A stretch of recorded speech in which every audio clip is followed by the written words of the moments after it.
নাকি কনফিউশন আছে এখনো?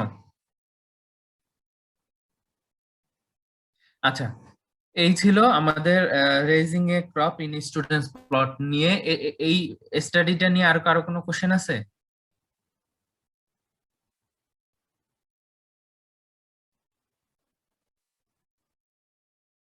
আচ্ছা, যদি না থাকে তাহলে আমরা নেক্সট স্টাডিতে যাচ্ছি। নেক্সট স্টাডিটা হচ্ছে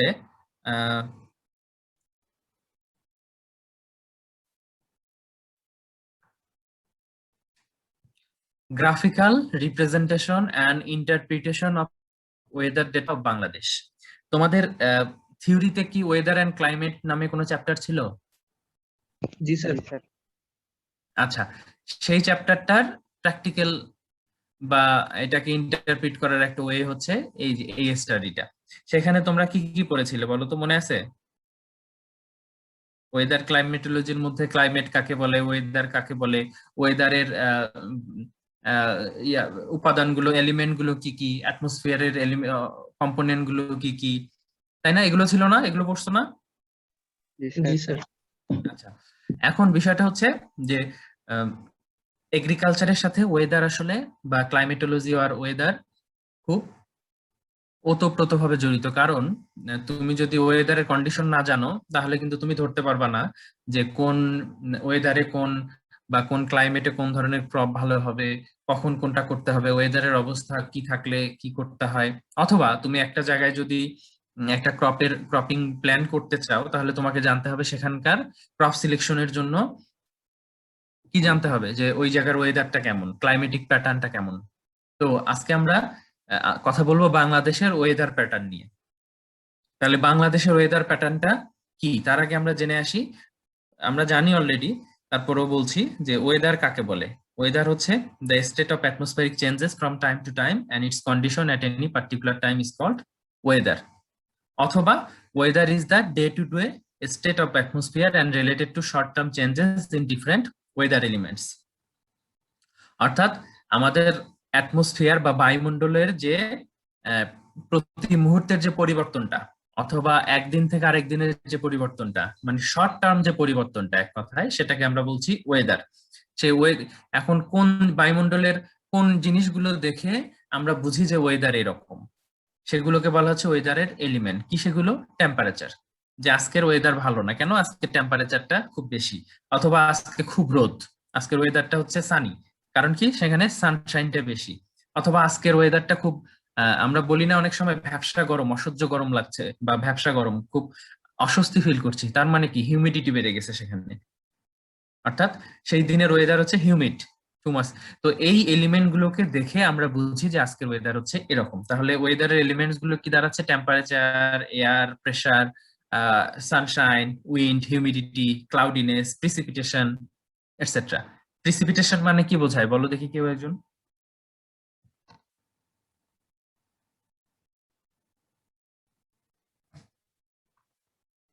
বলতে পারবা না কেউ?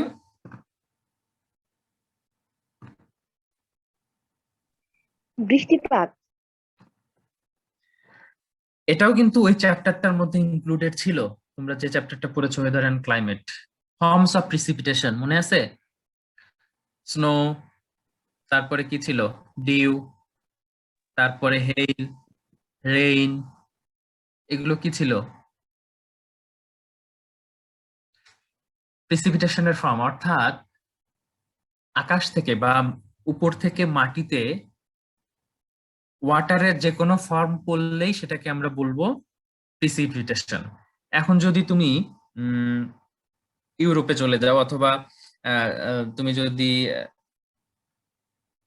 নর্থে চলে যাও, দেখবা যে সেখানে পানি পড়ছে, কিন্তু কি কি কোন ফর্মে পড়ছে? স্নোইং হচ্ছে, স্নোফল হচ্ছে, তাই না? স্নোর আকারে পড়ছে, এটা প্রিসিপিটেশন।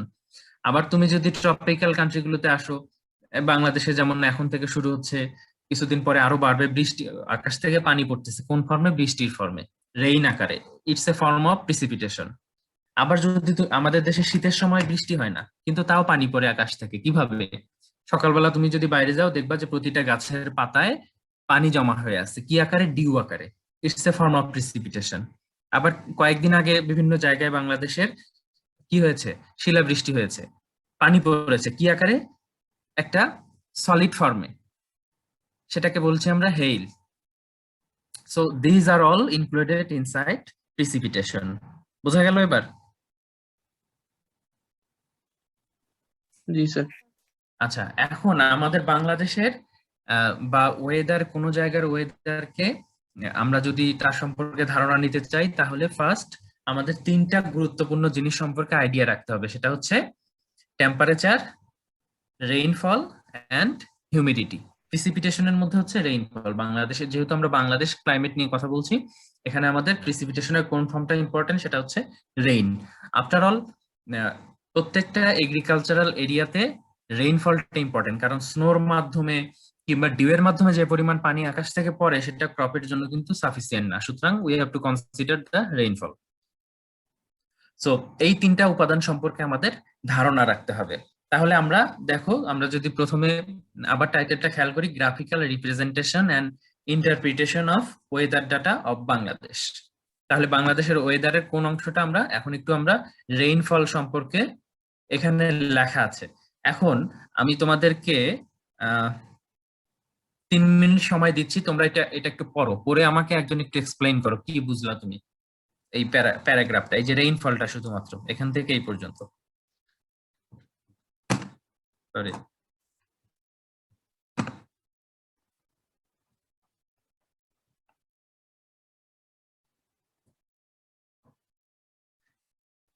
তোমরা একটু পড়ে দেখো,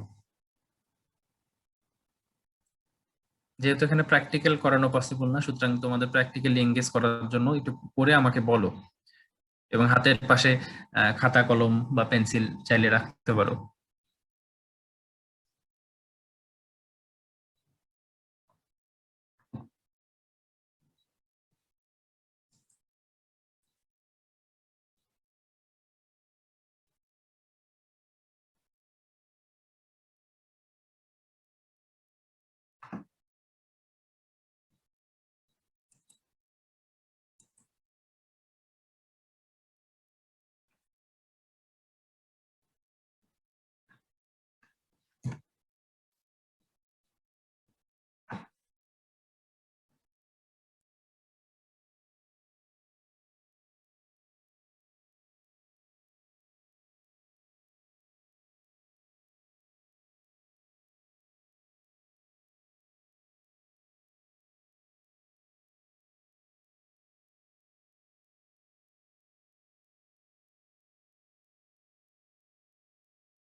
এবার আমাকে একজন বলো, এটা পড়ে কি বুঝতে পারলা?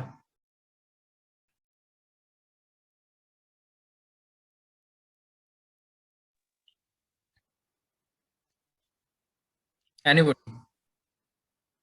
স্যার আমি বলি। বলো। স্যার এখানে বলা হয়েছে যে বাংলাদেশ যেহেতু হচ্ছে ট্রপিক্যাল রিজিয়নে অবস্থিত, ট্রপিক্যাল মনসুন রিজিয়নে, এই জন্য হচ্ছে বাংলাদেশে বৃষ্টিপাতের পরিমাণটা তুলনামূলকভাবে বেশি হয়। আর এপ্রিল থেকে আহ, অক্টোবর পর্যন্ত, আগস্ট, মূলত এপ্রিল থেকে আগস্ট পর্যন্ত বৃষ্টিপাতটা বেশি হয়। আর বৃষ্টিপাত হলেও সারা দেশে এটা ইভেনলি ডিস্ট্রিবিউটেড হয় না, এবং মোটামুটি ভাবে হচ্ছে দেশের পূর্বাঞ্চলের দিকে একটু বৃষ্টিপাত তুলনামূলকভাবে বেশি হয় এবং উত্তরের দিকে তুলনামূলকভাবে কম হয়। এবং বৃষ্টিপাতটা মূলত এপ্রিল থেকে অক্টোবরের মধ্যে হচ্ছে 89.5% হয়। মানে হচ্ছে অধিকাংশ বৃষ্টিপাতটাই আমাদের হয় হচ্ছে ওই বর্ষা, রেইনি সিজনে, মানে হচ্ছে এপ্রিল থেকে অক্টোবর পর্যন্ত। এবং অক্টোবর থেকে এটা আস্তে আস্তে গ্রাজুয়ালি কমতে থাকে বৃষ্টিপাতের পরিমাণ, এবং এটা একদম 0% হয়ে যায় জানুয়ারিতে। আর মূলত হচ্ছে জুন, জুলাই, আগস্ট এই 3 মাসের মধ্যে হচ্ছে সর্বোচ্চ বৃষ্টিপাতটা হয়। Good, thank you. কে বললা, নামটা বলো। স্যার নাই। নাইম, গুড। দেখো, এক্স্যাক্টলি আসলে তাই।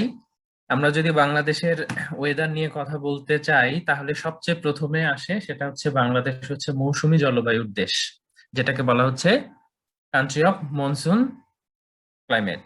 সেটা হচ্ছে মৌসুমী জলবায়ুটা কি, এই যে এই সময়টা কালবৈশাখী বা এই সময়টা থেকে শুরু করে আমাদের কি বঙ্গোপসাগর থেকে একটা মেঘ, কিছু মেঘ কি আহ, উত্তরের দিকে চলে যায় বাংলাদেশের উপর দিয়ে, এই সময় প্রচুর বৃষ্টিপাত হয়ে যায় বাংলাদেশে। এইটাকে বলা হচ্ছে মৌসুমী জলবায়ু। তো এটার কারণে বাংলাদেশ অনেক দিক থেকে ব্লেসড, বিশেষত আমাদের এগ্রিকালচারটা। এখন আমরা যদি এই জন্য বাংলাদেশের ওয়েদার নিয়ে কথা বলি, এলিমেন্ট গুলো নিয়ে সবচেয়ে প্রথমে আসে হচ্ছে আমাদের রেইনফলটা। এবং এই আমাদের এগ্রিকালচারটা ইদানিং বোরোটা, বোরো সিজনটা কিন্তু ইরিগেটেড বলা হয়, মানে কি বলবো, সেচের উপর নির্ভরশীল। কিন্তু আহ, আমন সিজনটা কিন্তু পুরোপুরি বৃষ্টির উপরে নির্ভরশীল, আমাদের আমন মৌসুমটা। রাইসের কথা যদি বলি, আর যদি ক্রপিং সিজন বলি, তাহলে খরিফ টু, খরিফ ওয়ান থেকে শুরু করে কিছুটা শেষের দিক থেকে খরিফ টু, এই সিজনের যে ক্রপ গুলো, এগুলো টোটালি ডিপেন্ডেন্ট অন রেইনফল। সুতরাং আমাদের রেইনফলটা স্টাডি করা প্রয়োজন। এবং বাংলাদেশের রেইনফলের একটা গুরুত্বপূর্ণ বৈশিষ্ট্য হচ্ছে বাংলাদেশে প্রচুর বৃষ্টিপাত হয়, এটা নিয়ে নো ডাউট। এই জন্য আমরা ব্লেসড। কিন্তু যে কারণে আবার আমরা একটু সমস্যাগ্রস্ত, যে এই বৃষ্টিপাতটা পুরো বছর ব্যাপী ইউনিফর্মলি হয় না। পুরো বছর জুড়ে যদি ইউনিফর্মলি হতো, তাহলে কিন্তু বৃষ্টির উপর ডিপেন্ড করে আমরা ফসল ফলাতে পারতাম। কিন্তু দেখা যাচ্ছে যে নাইম যে কথাটা বললো বা এখানেও বলা আছে, এপ্রিল থেকে শুরু করে অক্টোবর পর্যন্ত সাধারণত বাংলাদেশে বৃষ্টিপাত হয়। এবং এপ্রিল থেকে অক্টোবর পর্যন্ত যে বৃষ্টিপাত হয়, এটাও আবার ইভেনলি ডিস্ট্রিবিউটেড না। এই যে এপ্রিল থেকে অক্টোবর পর্যন্ত যে বৃষ্টিপাত হয়, এটার পরিমাণ হচ্ছে 89.5%, অর্থাৎ বলতে গেলে প্রায় সম্পূর্ণটাই বৃষ্টিপাত হয় হচ্ছে এপ্রিল থেকে অক্টোবর পর্যন্ত। আবার এই এপ্রিল থেকে অক্টোবর পর্যন্ত যে সময়টা, এর মধ্যে 57.9%ই হয় হচ্ছে জুন, জুলাই, আগস্টে, অর্থাৎ রেইনি সিজনটা জুন, জুলাই, আগস্ট, এই সময়টাতে, এই 3 মাসে আমাদের সবচেয়ে বেশি বৃষ্টিপাত হয়। যে এতই বৃষ্টিপাত হয় যে সেটা দেখা যায় যে আমাদের অনেক সময় ন্যাচারাল ক্যালামিটির জন্য বা এগ্রিকালচারের জন্য সেটা কার্স হয়ে দাঁড়ায়। এই বিষয়টাই এখানে বলা আছে, because we are studying the climatic or weather pattern of Bangladesh. এবং শেষের দিকে দেখা যাচ্ছে কি, যে নভেম্বর, ডিসেম্বর বা জানুয়ারি মাসে দেখা যাচ্ছে একটু বৃষ্টি হচ্ছে না, 0 মিলিমিটার। সুতরাং ওই সময় আমাদেরকে ইরিগেশনের উপরে ডিপেন্ডেন্ট হতে হয়। এখানে যদিও বলা আছে গ্রাফে বাংলাদেশের এভারেজ রেইনফলটা দেখানো আছে। আমি যদি টেম্পারেচার দেখাইতে চাই, ওটা পরে দেখাবো আমি। তারপরে আরেকজন একটু এটা পরে আমাকে বলো দেখি, এটা আসলে পরে বলার কিছু নেই। তারপরে যে উপাদানটা আসে সেটা হচ্ছে টেম্পারেচার। টেম্পারেচারের ক্ষেত্রে এখানে বলা আছে এভারেজ টেম্পারেচার। আমরা কিন্তু জানি যে আমাদের টেম্পারেচার মাঝে মাঝে 41ও চলে আসে, 41ও চলে আসে কিছু কিছু জায়গায়। তো এভারেজ টেম্পারেচার বলা আছে 35 ডিগ্রি পর্যন্ত চলে যায়। এবং আমাদের মিনিমাম এবং ম্যাক্সিমাম টেম্পারেচার যে রেঞ্জটা, সেটা হচ্ছে 26 থেকে 35 ডিগ্রি পর্যন্ত ওঠানামা করে। এবং উইন্টারে দেখা যায় যে 10 ডিগ্রিতেও চলে আসে অনেক সময় টেম্পারেচার। সুতরাং আমাদের এটা মনে রাখতে হবে যে আমাদের টেম্পারেচারের ওঠানামাটা হচ্ছে 10 থেকে 35 ডিগ্রি পর্যন্ত এভারেজ এরকম হয়। এবার হিউমিডিটিতে আসি। হিউমিডিটি কি, যে বাতাসে যে জলীয় বাষ্পের পরিমাণটা, সেটাই। হিউমিডিটি বাংলাদেশে কেমন হিউমিডিটি? বাংলাদেশে হচ্ছে high humidity throughout the country. আমাদের হিউমিডিটি কিন্তু খুব বেশি কমে না। রেইনফলের যেমন খুব কম, কিছু কিছু সময় মাসে দেখা যায় যে 0 মিলিমিটার রেইনফল, আবার কোথাও কখনো 2500 মিলিমিটার, 2600 মিলিমিটার। সুতরাং হিউমিডিটির এই গ্রাফটা কিন্তু তুমি যদি গ্রাফ করো বা এই নিউমেরিক্যাল ভ্যালুটা কিন্তু খুব বেশি ওঠানামা করে না। বাংলাদেশের হিউমিডিটি দেখা যায় যে জুন থেকে সেপ্টেম্বর পর্যন্ত মোরাললেস 80% থাকে, আর এভারেজ 71 থেকে 87% পর্যন্ত ওঠানামা করে। আর হিউমিডিটি কম থাকলে আমরা কিভাবে বুঝতে পারি বলো তো, আর হিউমিডিটি বেশি থাকলে কিভাবে বুঝতে পারি, একজন বলো।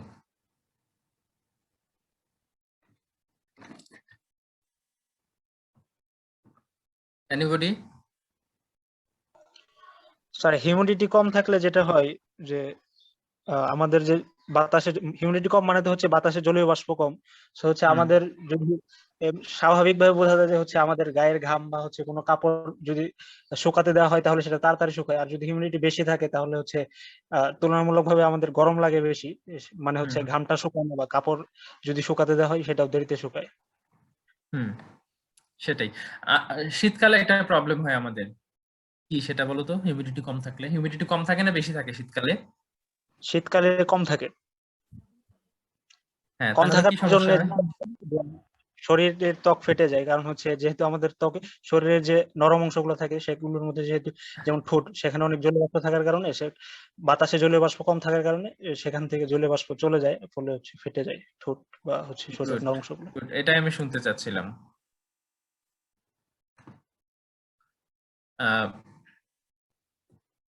যে শীতকালে হিউমিডিটি কম থাকার কারণে আমাদের ঠোঁট ফেটে যায়, এটা থেকে আমরা খুব সুন্দরভাবে বুঝতে পারি যে এখন হিউমিডিটি কম, কারণ আমার ঠোঁট ফেটে, ঠোঁটের ময়েশ্চার এয়ার শুষে নিচ্ছে, যার ফলে ঠোঁট শুষ্ক হয়ে ফেটে যাচ্ছে। আর গরমের দিনে যখন হিউমিডিটি খুব বেশি থাকে তখন ঘাম শুকোতে চায় না, খুব অসহ্য লাগে। অনেক সময় দেখা যায় যে গরম খুব বেশি না, কিন্তু ঘামের কারণে ঘাম খুব বেশি হচ্ছে, কারণ কি জলীয় বাষ্পের পরিমাণ বাতাসে বেশি থাকার কারণে সে নতুন করে জলীয় বাষ্প নিতে পারতেছে না, স্যাচুরেটেড হয়ে যায় যখন 100% হয়ে যায় অনেক সময়। তো এটা হচ্ছে হিউমিডিটির প্যাটার্ন। এখন আমরা যদি এই ইনফরমেশন গুলোকে গ্রাফে প্লেস করি তাহলে বিষয়গুলো এরকম দেখাবে। যে তোমরা দেখো যে হিউমিডিটির গ্রাফটা হচ্ছে এটা, হিউমিডিটির গ্রাফ কিন্তু খুব বেশি ওঠানামা করছে না। এই যে এখানে হচ্ছে এগুলো একটা বছর জানুয়ারি থেকে ডিসেম্বর পর্যন্ত যদি তুমি হিউমিডিটির গ্রাফটা দেখো তাহলে দেখো 70, এখানে হচ্ছে কত 78% হবে, অথবা থেকে খুব বেশি হলে 85 বা 84 বা 87 এই পর্যন্ত সেটা ওঠানামা করে। এই হচ্ছে তোমার হিউমিডিটির গ্রাফটা। আবার তুমি যদি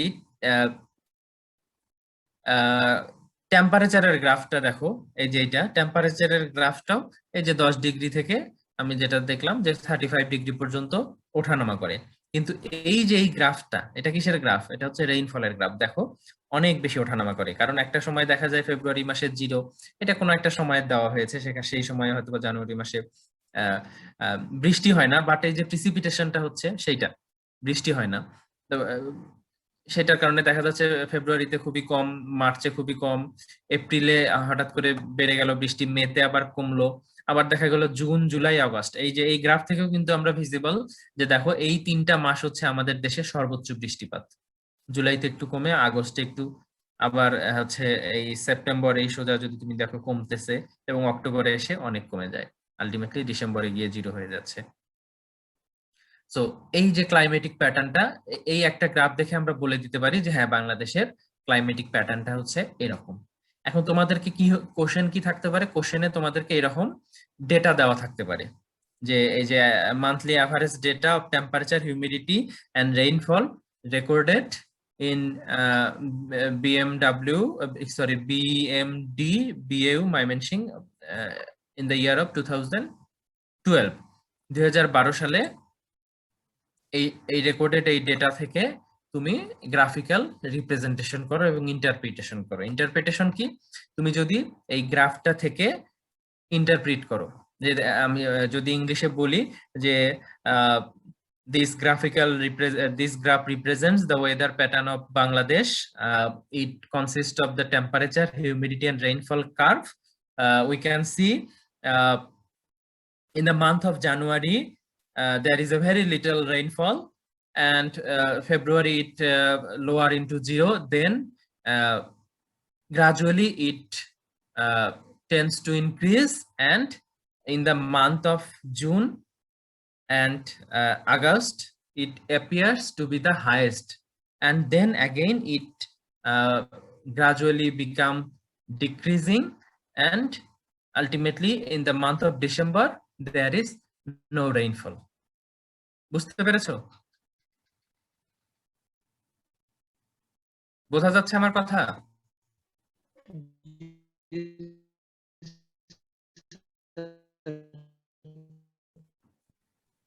নেটে সমস্যা মনে হয়, আমি শুনতে পাচ্ছি না। এখন কেউ একজন আমাকে একটু টেম্পারেচার হিউমিডিটির গ্রাফটা একটু এক্সপ্লেইন করো তো। সেটা তুমি যদি বাংলায় চাও বাংলাও করতে পারো, ইংরেজিতেও করতে পারো।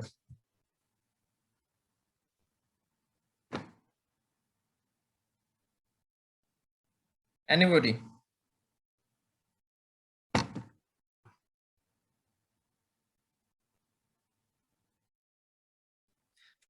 শুনতে পাচ্ছ আমাকে তোমরা?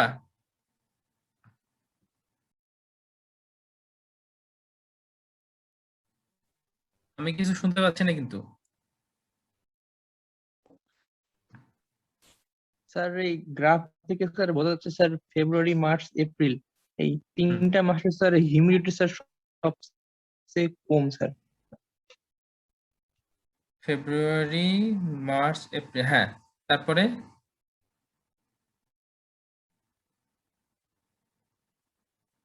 যাই হোক, এটা এক্সপ্লেইন করার এই ওয়েটাকে বলা হচ্ছে ইন্টারপ্রিটেশন, এবং তোমাকে দেওয়া থাকবে আসলে এইরকম টেবুলার ফর্মে।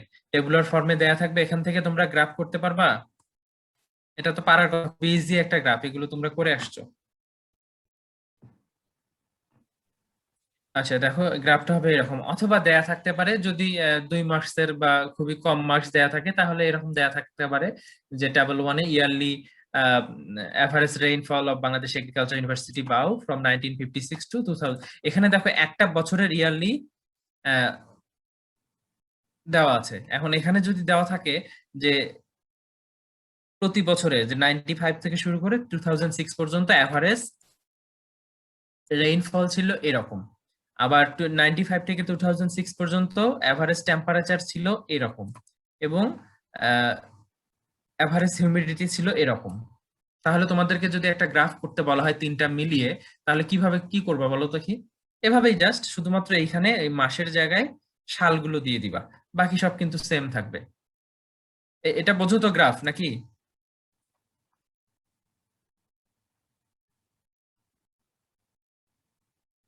বোঝো কিনা?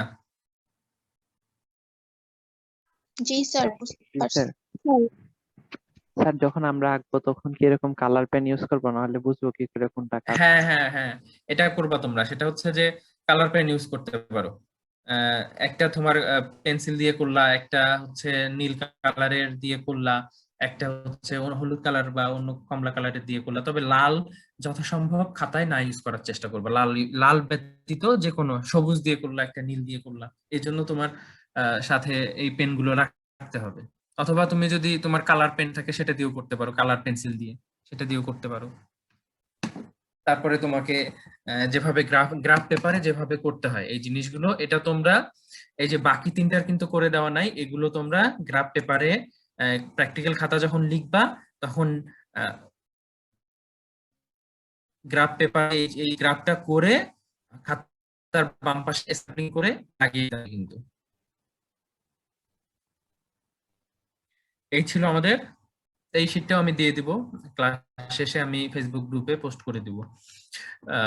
এই ছিল আমাদের graphical representation and interpretation of weather data of Bangladesh. এখন এখান থেকে কারো কোশ্চেন থাকলে আমাকে জিজ্ঞেস করতে পারো।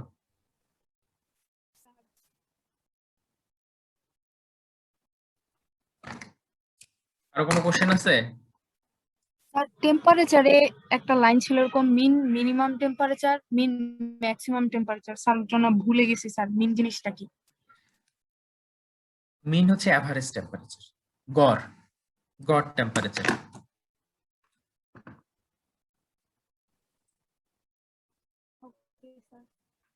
বুঝতে পেরেছো? জি স্যার।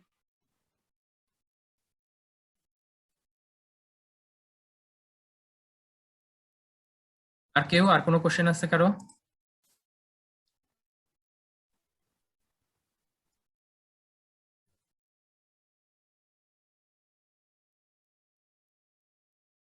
তাহলে আমরা দুইটা স্টাডি কিন্তু পড়ে ফেললাম, তাই না? কি কি বলো তো?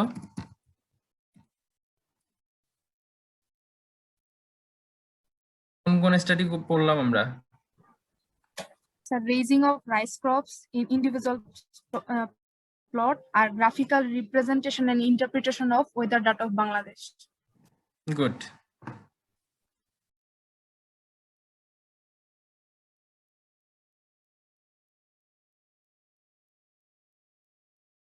দুইটাতে কারো সমস্যা নাই তাহলে?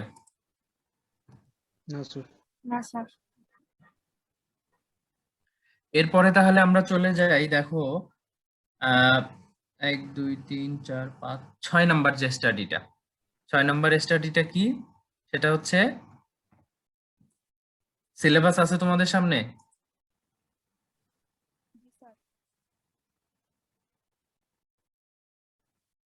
সিলেবাস নাই?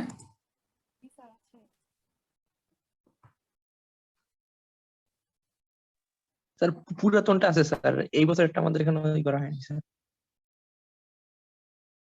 তোমরা তো নতুন, তোমাদের যে সিলেবাসটা তোমাদের কাছে সেটা থাকবে।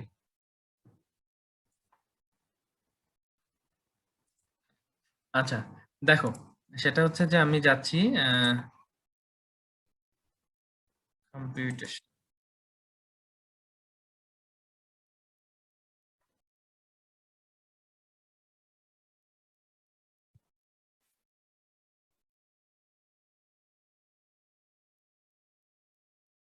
পাচ্ছ?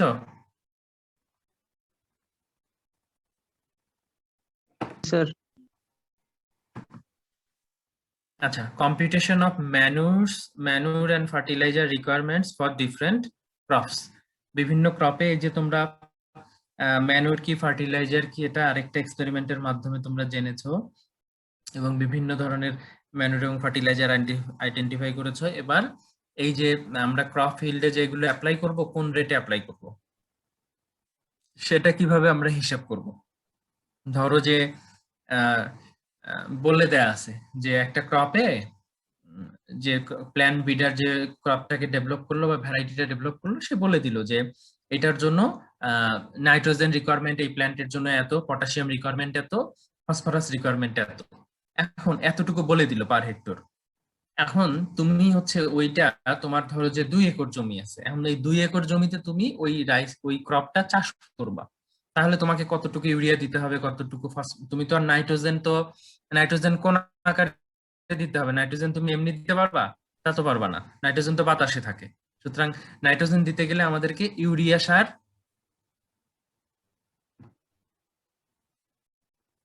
ইউরিয়া আকারে প্রয়োগ করতে হবে, তাই না? জি স্যার।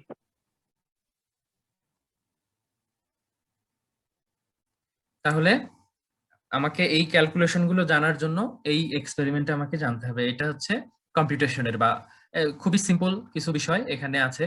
ঐকিক নিয়মে তোমরা যদি কয়েকটা কনভার্সন ফ্যাক্টর বা কয়েকটা হিসেব যদি তোমরা জানো, যেমন বলা আছে এখানে দেখো problem 1, calculate the quantity of urea TSP and MP to be required for an area of 400 metre এবং 250 মিটার দৈর্ঘ্যপ্রস্থের একটি টিয়ামন রাইসের ফিল্ডের জন্য কতটুকু ইউরিয়া টিএসপি এবং এমওপি রাখবে যদি নাইট্রোজেন P2O5 এবং কেও রেট হয় হচ্ছে 80, 60 and 40 KG per hectare respectively. এই অঙ্কটা বুঝতে পেরেছো কিনা, এই প্রবলেমটা বুঝতে পেরেছো কিনা সেটা আমাকে বলো। প্রবলেম বুঝলে সলিউশন পেয়ে যাবে। জি স্যার। সবাই বুঝতে পেরেছো? কেউ না বুঝতে পারলে আমাকে জিজ্ঞেস করো। স্যার এই যে আমন বলেছে আমন rice when the rate of nitrogen P2O5 and K2O is 80, 60 and 40 হ্যাঁ কিলোগ্রাম পার হেক্টর রেসপেক্টিভলি, এইটার অর্থটা কি? এইটার অর্থ হচ্ছে এই যে টিয়ামন যে ভ্যারাইটিটা সে লাগাচ্ছে সেটার জন্য রিকমেন্ডেড ডোজ হচ্ছে 80 কেজি নাইট্রোজেন। 60 কেজি P2O5 এবং 40 কেজি K2O। এটা হচ্ছে রিকমেন্ডেড ডোজ কতটুকু জমিতে পার হেক্টর, এত কেজি পার হেক্টর। অর্থাৎ ওই ক্রপটা টিয়ামন রাইসটা যদি 1 হেক্টর জমিতে চাষ করা হয় তাহলে সেখানে নাইট্রোজেন লাগবে 80 কেজি, P2O5 লাগবে 60 কেজি এবং K2O লাগবে 40 কেজি। এখন আমার প্রশ্নটা হচ্ছে সেই ফার্মার তাহলে তার যদি এই পরিমাণ জমি থাকে 400 গুণন 250 মিটার, এতটুকু জমিতে তাহলে সে টিয়ামন রাইস চাষ করতে গেলে কতটুকু ইউরিয়া দিবে? বুঝতে পেরেছো? কোশ্চেনটা বুঝতে পারছো কিনা, এটা ক্লিয়ার হওয়া জরুরি। জি স্যার। কেউ না বুঝতে পারলে আমাকে জিজ্ঞেস করতে পারো, কারণ এটা না বুঝলে তুমি শীট দিয়ে পারবা না, মানে খটকা লাগবে তোমার। কেউ যদি না বোঝো আমাকে এখনো জিজ্ঞেস করতে পারো, এটা অঙ্ক, এটা একটাতে 5-7 মার্ক 10 মার্ক করে থাকতে পারে। আচ্ছা, যেহেতু কেউ বলছো না আমি ধরে নিচ্ছি বুঝতে পেরেছো। তাহলে কি করতে হবে বলো তো দেখি। যে স্যার এরিয়া বের করে ওটাকে হচ্ছে হেক্টরে কনভার্ট করতে হবে আগে। এখানে দুইটা কনভার্সন দরকার সেম। কি সেটা? একটা হচ্ছে উনি বলছে ওনার রিকমেন্ডেড ডোজটা হচ্ছে এত কেজি পার হেক্টরে, কিন্তু ওই ফার্মারের দরকার হচ্ছে 400 গুণন 250 মিটার। তাহলে পার হেক্টর থেকে এত হেক্টরে যদি আমার এতটুকু দরকার হয় তাহলে এতটুকু এরিয়ার জন্য কতটুকু দরকার হবে? তাহলে আমি কি পাবো? নাইট্রোজেনের পরিমাণ পাবো। কিন্তু আমি তো এই গেল 1 নাম্বার কনভার্সন। এখন 2 নাম্বার কনভার্সন হচ্ছে আমি এতটুকু জমির জন্য নাইট্রোজেন পেলাম, কিন্তু আমি তো নাইট্রোজেন দিতে পারবো না, আমাকে দিতে হবে ইউরিয়া। তাহলে অতটুকু নাইট্রোজেন কতটুকু ইউরিয়াতে থাকে? আমরা জানি কি ইউরিয়াতে 46% নাইট্রোজেন থাকে। তাহলে 100 কেজি ইউরিয়াতে যদি 46 কেজি নাইট্রোজেন থাকে, তাহলে আমার নাইট্রোজেন এখানে যতটুকু আসে সেই পরিমাণ নাইট্রোজেনকে আমি ইউরিয়াতে কনভার্ট করলে আমার উত্তর হয়ে গেল। খুবই সিম্পল, বোঝা গেল কি? স্যার এভাবে সেম নিয়মে তোমার টিএসপি বের করতে হবে, এমওপি বের করতে হবে। এবার দেখো দ্বিতীয় প্রবলেমটা।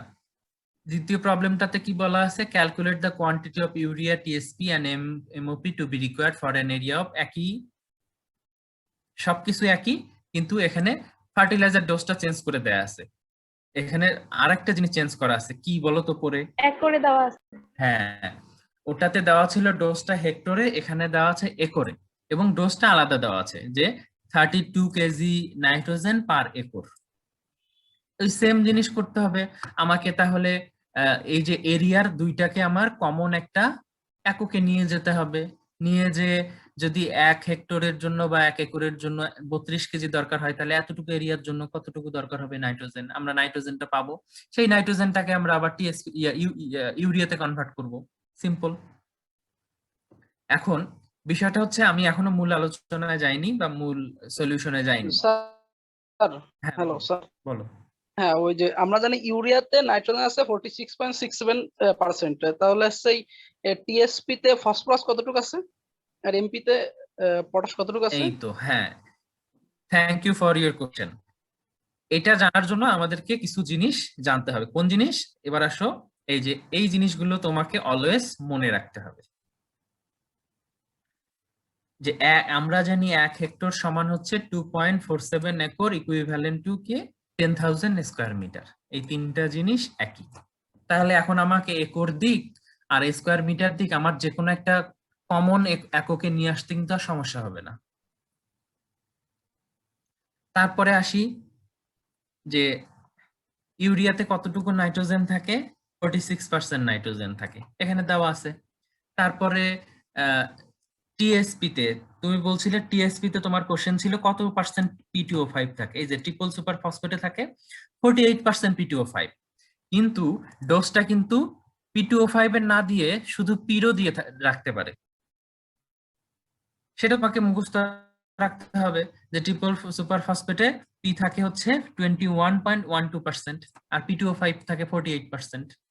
অর্থাৎ আমি বলছি এই যে এই জায়গায় যেমন P2O5 দেয়া আছে, কিন্তু এখানে P2O5 না দিয়ে কিন্তু শুধু পি দিয়ে দিতে পারে। তুমি যদি এই যে 4 নাম্বার অঙ্কটা দেখো, এখানে কিন্তু দেওয়া আছে কি এখানে, যেমন এগুলোতে দেওয়া আছে টিএসপি ইউরিয়া টিএসপি এমওপির ক্ষেত্রে কি দেওয়া আছে, এই যে N-P2O5 K2O, কিন্তু এখানে কিন্তু দেওয়া আছে শুধু এনপিকে। শুধু এনপিকে দেওয়া থাকলে তখন তোমাকে নাইট্রোজেন 46% তুমি জানো। এখন P2 টিএসপি তে P2O5 কতটুকু থাকে আমরা দেখলাম 48 পয়েন্ট সামথিং, আর পি কতটুকু থাকে 21.12%। তখন আমার কনভার্সনটা ওভাবে করতে হবে। এই জন্য আমার এই জিনিসগুলো মুখস্থ রাখতে হবে। এটা তোমাদের প্রিভিয়াস একটা এক্সপেরিমেন্টে দেয়া ছিল। কোন এক্সপেরিমেন্টে বলো তো? Manures and fertiliser. Identification of manures and fertiliser. এখানে কিন্তু ছক করে করে নাইট্রোজেনাস ফার্টিলাইজার, নাম ছিল ইউরিয়া, কেমিক্যাল ফর্মুলা, সেখানে কতটুকু এন থাকে সেটার পরিমাণ দেয়া ছিল। টিএসপির জন্য পটাশিয়াম ফসফরাসের জন্য কি কি আছে, টিএসপি আছে, ডিএপি আছে, টিএসপি তে কত পার্সেন্ট P2O5 থাকে, কত পার্সেন্ট পি থাকে, এগুলো কিন্তু দেওয়া ছিল। এগুলো তোমরা ওই এক্সপেরিমেন্ট থেকে কিন্তু মুখস্থ করার কথা। এটা মুখস্থ করলে দুইটা কাজে লাগবে, একটা হচ্ছে এই ম্যাথমেটিক্স এর ক্ষেত্রে অঙ্ক সলিউশন করার ক্ষেত্রে, দ্বিতীয়ত হচ্ছে তোমার ভাইভাতে জিজ্ঞেস করতে পারে, অথবা এটা কোশ্চেন আকারেও আসতে পারে যে enlist 2 nitrogenous fertiliser, 2 potassium containing fertilizer and 2 phosphorus containing fertilizer with their chemical formula and nutrient content। অর্থাৎ কোশ্চেনটা এভাবে চাইতে পারে যে নাইট্রোজেন, ফসফরাস এবং পটাশিয়াম কন্টেইনিং দুইটা করে সারের নাম লিখো, সাথে তাদের কেমিক্যাল ফর্মুলা লিখো, এবং কোনটাতে কত পার্সেন্ট নিউট্রিয়েন্ট থাকে সেটা লিখো। তাহলে তোমার এই জিনিসটা খুবই এসেনশিয়াল, এবং অ্যাজ এন এগ্রিকালচারিস্ট অলওয়েজ তোমার এটা মনে রাখা উচিত, মেমোরাইজ করে রাখা উচিত এই জিনিসগুলো। এই তো গেল সারের ব্যাপার। সার দিয়েও থাকতে পারে, অথবা কি দিয়েও থাকতে পারে, তোমার ম্যানুর দিয়েও থাকতে পারে। যদি ক্যালকুলেশনটা ম্যানুরস এর হয় যে কতটুকু ম্যানুর দিতে হবে, তখন কতটুকু কাউডাং দিতে হবে, তখন তোমাকে জানতে হবে কাউডাং এ কি কি থাকে। কাউডাং এ থাকে 1% নাইট্রোজেন, 0.6% ফসফরাস এবং 1.2% পটাশিয়াম। যদি কম্পোস্ট দেয়া থাকে, তাহলে কম্পোস্টের ক্ষেত্রে যদি কিছু না বলা থাকে জেনারেল, সেটাকে কনসিডার করতে হবে জেনারেল কম্পোস্ট হিসেবে। সেটাতে থাকে 0.6% নাইট্রোজেন, এত পার্সেন্ট পি, এত পার্সেন্ট কে। আর সেই কম্পোস্টটা যদি টাউনের কম্পোস্ট হয়, তাহলে নাইট্রোজেন কন্টেন্টটা বেড়ে, নিউট্রিয়েন্ট কন্টেন্টটা বেড়ে যাবে। কেন আমাকে বলো এখন? কম্পোস্ট তো কম্পোস্টই, তাহলে শহরের কম্পোস্টের উপাদান কেন নিউট্রিয়েন্ট কন্টেন্ট একরকম হবে, আর জেনারেল কম্পোস্টের কেন একরকম হবে?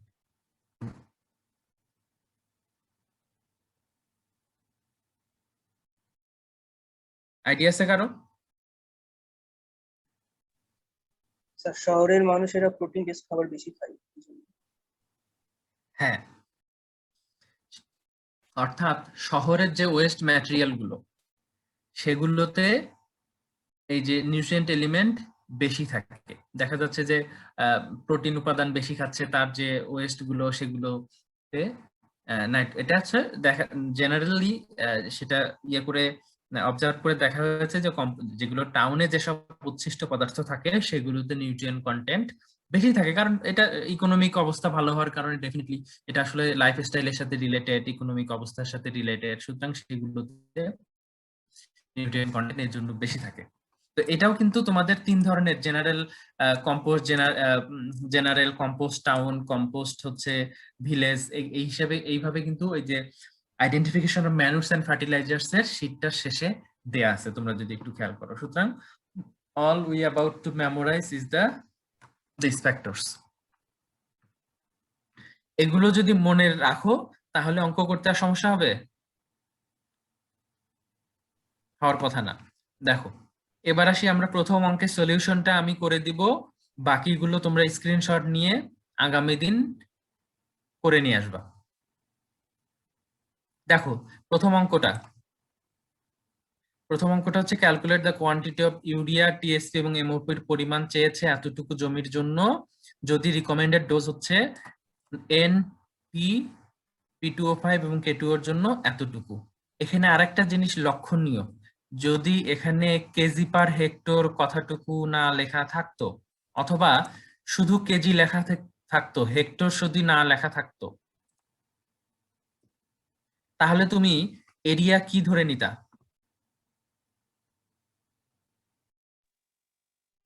মিটারেই স্যার। হেক্টর ধরে নিবা, কারণ হচ্ছে রেট বলতে কি বোঝানো হয়? হার। রেট যখন কথাটা থাকবে তখন তোমার কোনো একক যদি না দেওয়া থাকে তাহলে তোমাকে স্ট্যান্ডার্ড এককটা ধরে নিতে হবে। স্ট্যান্ডার্ড একক হচ্ছে সারের ক্ষেত্রে কেজি পার হেক্টর।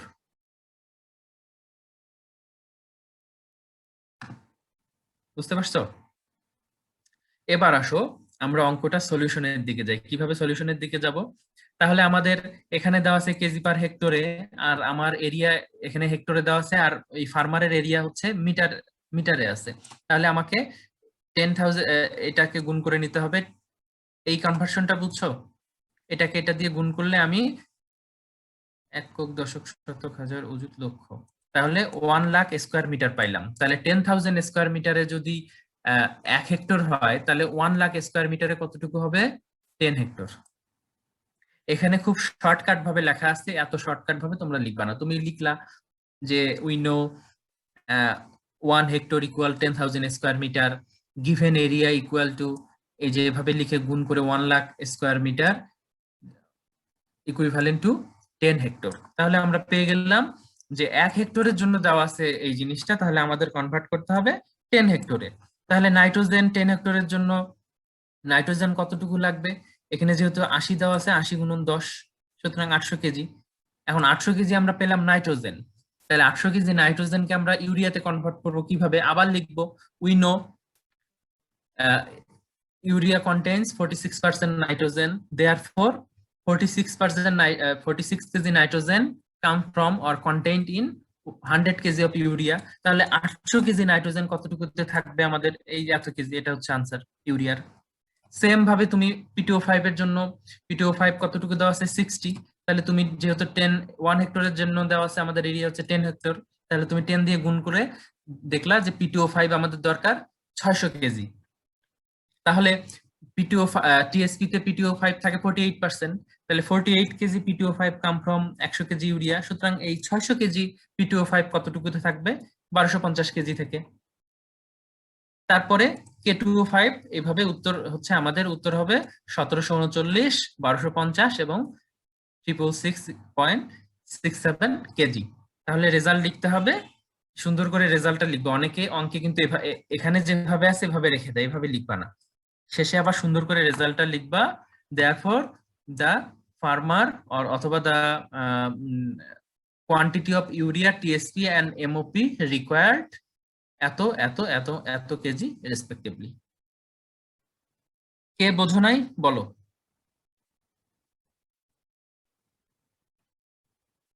বোঝো নাই কে?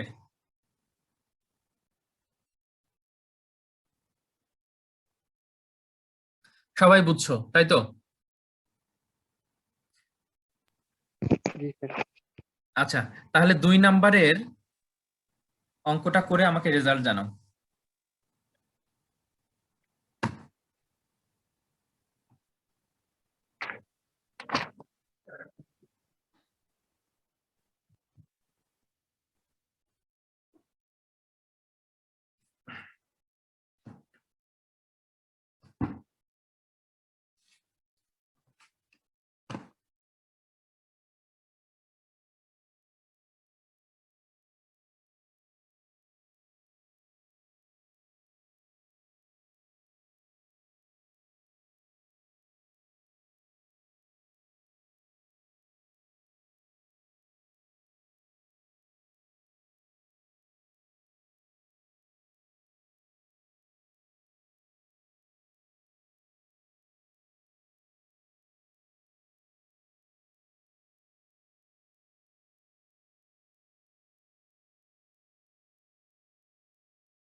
স্যার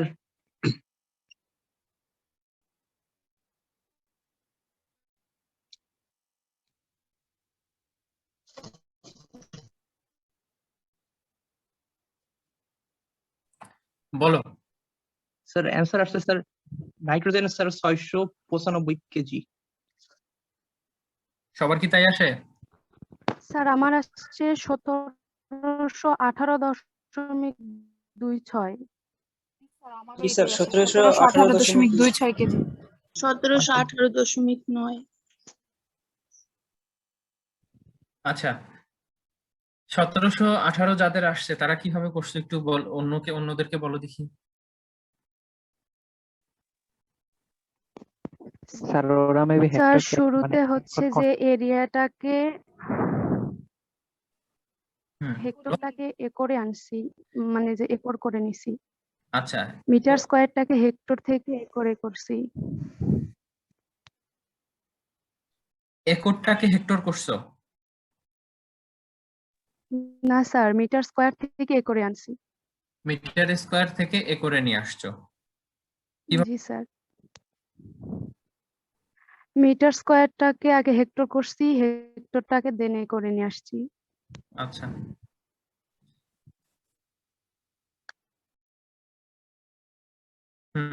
তারপরে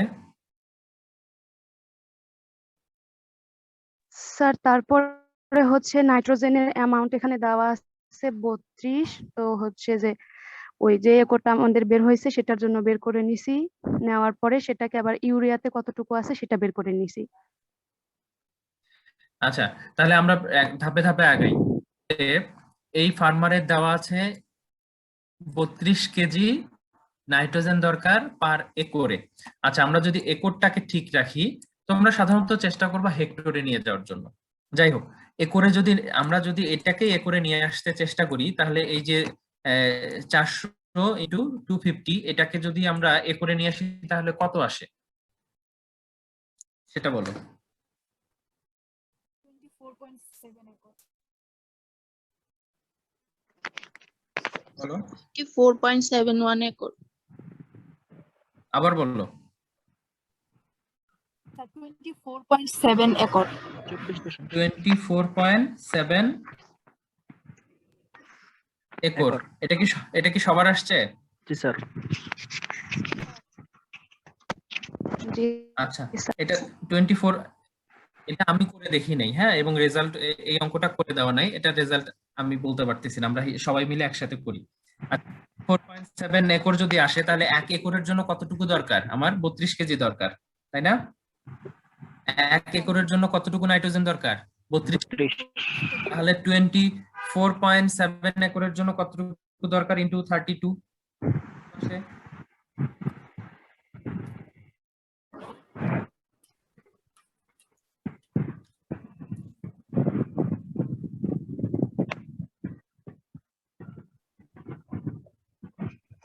স্যার 790.4 কেজি।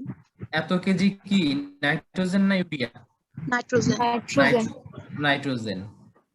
এতটুকু বুঝতে পারছো বাকিরা? জি sir.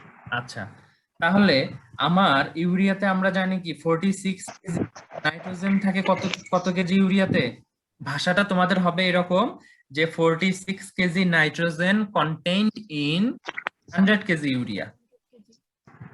46 KG nitrogen contained in 100 kg urea. Therefore 1 KG nitrogen কি হবে? কন্টেইনড ইন এত, তাহলে 790.4 কেজি নাইট্রোজেন থাকে কতটুকুতে? কত আসে বলো?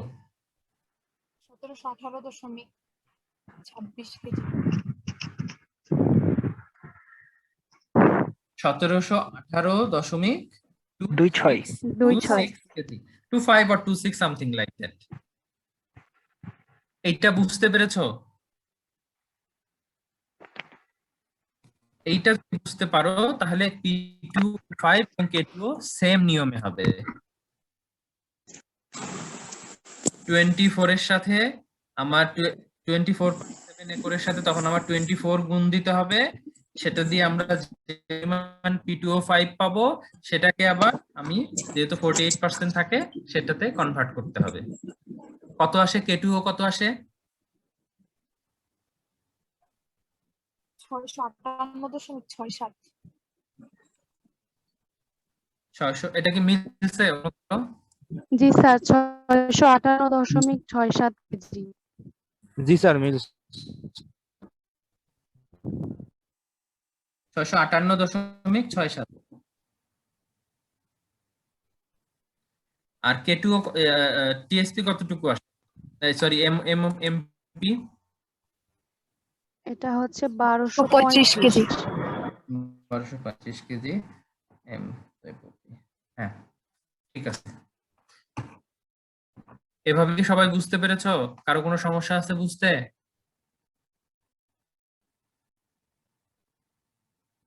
এবার আমরা নেক্সট অঙ্কটা দেখি তাহলে। 3 নাম্বার অঙ্কটা আমাদের কি ছিল?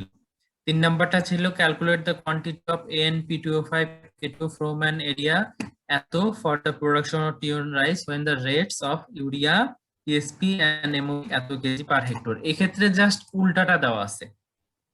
এই অঙ্কটা আমাকে কেউ একজন করে বোঝাও সবার সামনে। আগেরটার সাথে পার্থক্য কি, বা কি চেয়েছে সেখানে?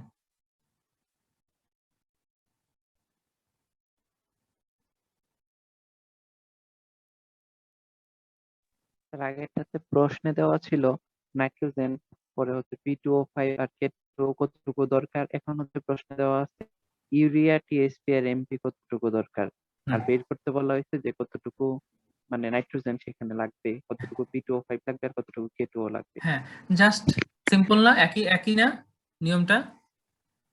জি স্যার, শুধু আগেরটা উল্টা। হ্যাঁ, আগে তোমরা নাইট্রোজেনের পরিমাণ পেয়েছিলে, সেটাকে ইউরিয়াতে নিয়ে গেছো। এখন ইউরিয়ার পরিমাণ তোমরা পাবা, সেটাকে তুমি নাইট্রোজেনে। আগে বলা ছিল যে এটার জন্য রিকমেন্ডেড ডোজ হচ্ছে নাইট্রোজেন, P2O5 এবং K2 এর পরিমাণ এই, তাহলে অতটুকু এরিয়ার জন্য কতটুকু সে ইউরিয়া দিবে। আর সে বলছে, এখানে বলা আছে যে এই ডোজে সে টিএসপি, এমওপি এবং ইউরিয়া দিছে, সুতরাং এখানে কতটুকু নাইট্রোজেন, P2O5 এবং K2O ছিল। করো দেখে, এই অঙ্কটা করো, করে ফেলো, করে আমাকে বলো।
আর নাইট্রোজেন হচ্ছে 184 কেজি পার হেক্টর, P2O5 হচ্ছে 144 কেজি পার হেক্টর, আর K2O হচ্ছে 120 কেজি পার হেক্টর। আর হেক্টর না তো, হেক্টর না তো। 2 হেক্টরে তো অ্যান্সার মিলছে। কেন হেক্টরে আসবে কেন? এখানে তো হেক্টর দেওয়া আছে। তোমার কতটুকু জমিতে, এই এতটুকু জমিতে পরিমাণটা তুমি বের করবা, ওখানে তো একক হেক্টর যাবে না। জি স্যার, 2 হেক্টরে এতগুলো করে। জি, হিসাব ঠিক আছে। শুধু কেজি। এইটা খেয়াল অঙ্ক কিন্তু একক ভুল করার জন্য তোমাদের ঠিক থাকে না। দেখো এখানে কেজি পার হেক্টরে টিএসপি এতটুকু দিয়েছে, কিন্তু সে এতটুকুতে কতটুকু NP2 এবং K2 দিয়েছে, তাহলে শুধুমাত্র কেজিটা হবে। সবার কি তাই আসছে? অন্যদেরও তাই আসছে? 184, 144? জি স্যার। 120। আচ্ছা, যদি এবার আমরা একটু সলিউশনটা দেখি তাহলে দেখো হয়েছে কিনা। এবার দেখো তোমরা 184, 144, 100, ঠিক আছে। যারা হয়নি বা প্রবলেম হয়েছে তারা দেখো, এরিয়া ছিল আমার এতটুকু, তার মানে হচ্ছে 2 হেক্টর, এবং 2 হেক্টরের জন্য যেহেতু 1 হেক্টরে দরকার আমার 200 কেজি, 2 হেক্টরে দরকার 400 কেজি ইউরিয়া, তাহলে এখানে আবার মানে টিএসপি এমওপি সবগুলো একসাথে বের করে নিচ্ছে। তাহলে টিএসপি 2 হেক্টরের জন্য দরকার 300 কেজি, যেখানে এখানে 150 কেজি দিয়েছে, এবং এমওপি দিয়েছে 100 কেজি, তার মানে 200 কেজি এমওপি দরকার। এবার আসো কনভার্সনে, 100 কেজি ইউরিয়াতে 46 কেজি নাইট্রোজেন থাকে, তাহলে 400 কেজি ইউরিয়াতে থাকবে 184 কেজি নাইট্রোজেন। তারপরে টিএসপি 100 কেজিতে টিএসপি তে থাকে P2O5 হচ্ছে 48 কেজি, তাহলে 300 কেজিতে থাকবে 144 কেজি, এবং ফাইনালি এমওপি তে 60 কেজি থাকে, তাহলে 200 কেজিতে থাকবে হচ্ছে 120 কেজি K2O। সিম্পল, বোঝা গেল তো এটা নাকি? কিভাবে লিখবো এটা লিখবা যে 100 KG of urea? 100 kg urea contains 46 KG nitrogen. Okay sir, লিখবো থ্যাংক ইউ। ইউরিয়া contains, আগেটা ছিল হচ্ছে contained in 100 কেজি ইউরিয়া, আর এখানে হবে হচ্ছে 100 kg urea contains 46 KG nitrogen.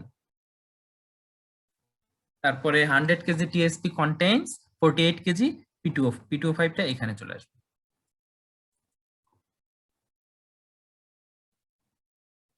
এবং এগুলোর একক কিন্তু উত্তর শুধুমাত্র কেজি হবে, কারণ এখানে পার ইউনিট এরিয়াতে চাই নাই।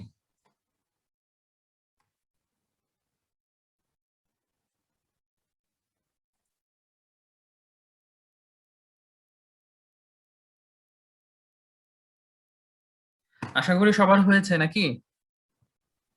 জি স্যার। জি স্যার।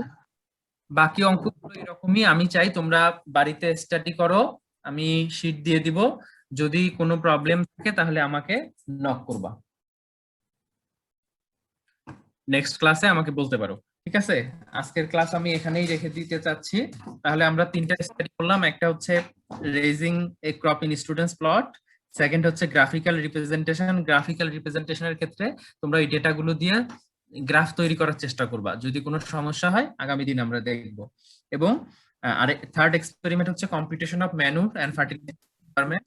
বাকি যে প্রবলেম গুলো এগুলো তোমরা দেখবা, দেখে নিজেরা করার চেষ্টা করবা। আগে আমি শীট দিয়ে দিচ্ছি, তবে আগেই সবাই সলিউশনটা দেখবা না, আগে নিজেরা করার চেষ্টা করবা, কারণ আলটিমেটলি যদি পরীক্ষাতে ভালো করতে চাও এই অঙ্কগুলো তোমার কারেক্ট করতে হবে। এটাতে হয়তোবা 5 মার্ক অথবা 10 মার্ক দিয়ে রাখে কিন্তু, এবং পরীক্ষায় একটা অঙ্ক শিওর থাকবে কম্পিটিশন এই চ্যাপ্টারটা থেকে। তারপর একটা কোশ্চেন ছিল, হ্যাঁ বলো। স্যার আমরা কি খাতা লিখে ফেলবো এখনই? তোমরা চাইলে লিখে ফেলতে পারো, আমার মনে হয় লিখে লেখা স্যার থাকলে খাতা হলে রয়েছে তো বাসায় নিয়ে আসা হয় নাই। ও, কয়জনের এরকম? সবারই কি?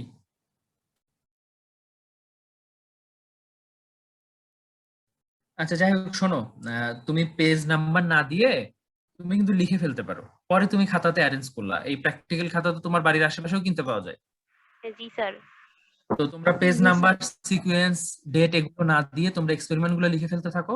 তারপরে টিচারের সাথে, কোর্স টিচারের সাথে কনসাল্ট করে কিভাবে তোমার সিকোয়েন্সটা কি হবে, ডেট কি হবে, এগুলো তোমরা পরে বসিয়ে নিলা, পেজ নাম্বারটা পরে দিলা, সেটা করতে পারো। ঠিক আছে স্যার। এই ছিল অবস্থা। আর আরেকটা কথা সেটা হচ্ছে যে তোমরা যারা গ্রুপ 6 আছো, তোমাদের ক্লাস টিচার ছিল আফরিনা, তাই না? জি স্যার। হ্যাঁ, আফরিনা ও হচ্ছে বাইরে চলে যাচ্ছে, যার কারণে আমাকে রিকোয়েস্ট করছিল ক্লাসগুলো নেওয়ার জন্য, যার ফলে আমি তোমাদেরকে ইনভাইট করছি। কিন্তু আজকে আবার কথা হয়েছে, ও সম্ভবত সময় আছে, তোমাদের এই গ্রুপ 6 এর ক্লাসগুলো আগামী দিন থেকে ওই কন্টিনিউ করবে। ঠিক আছে, সেক্ষেত্রে আগামী দিন থেকে আমার সাথে শুধুমাত্র গ্রুপ 4 জয়েন করবা। আর তোমরা যদি চাও তাহলে অপশনাল, এই ক্ষেত্রে জয়েন করতে পারো। বুঝেছো? আর আজকের অ্যাটেন্ডেন্সের জন্য আমি আজকের অ্যাটেন্ডেন্সটা আমার কাছেই দাও, আমি তোমাদেরকে লিংকটা পাঠিয়ে দিচ্ছি, ওই লিংকে গিয়ে তোমরা ফিল আপ করে দাও।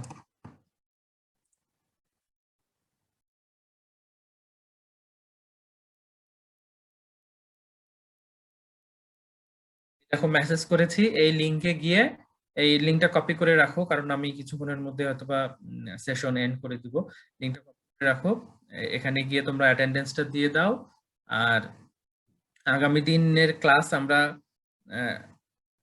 কালকে ফাঁকা আছো তোমরা বিকেলে এই সময় কিংবা সকালের দিকে?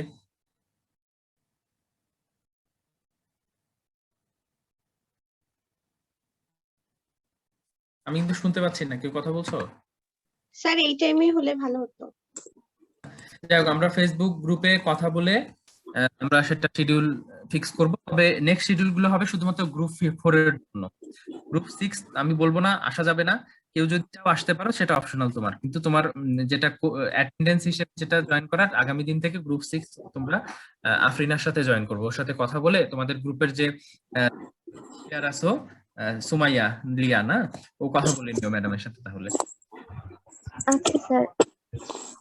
আর আমি যে 3টা পড়ালাম, এই 3টা শীট আমি দিয়ে দিচ্ছি, একটু পরে আমি গ্রুপে একটা লিংক দিয়ে দিব, ওখান থেকে তোমরা ডাউনলোড করে নিও।